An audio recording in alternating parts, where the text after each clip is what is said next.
Allora, nonno, dimmi la barzelletta del siciliano. Oh, la dico subito.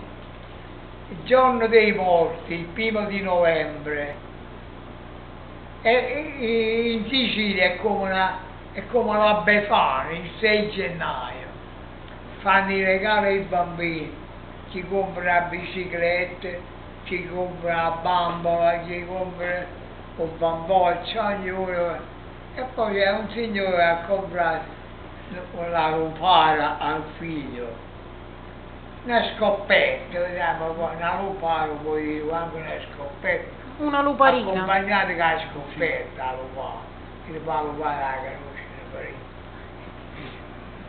e allora il bambino ha preso questa cosa, l'ha messo sulla spalla, è andato a trovare gli amici in piazza, come facevano tutti i bambini.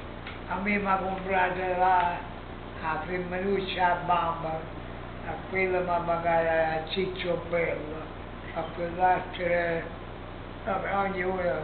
Poi c'era un papà che ha regalato una lopara che sarebbe scoppetta, poi specificato, no? E allora è andato in piazza, ha trovato un suo caro amico. Dice: cosa ti ha portato tuo padre? A me l'orologio, guarda com'è bello, un bello orologio. E a te? Sì, a me mi ha comprato la lupara. Oh mamma mia, perché non facciamo cambio? No, perché no? Cianci. Facciamo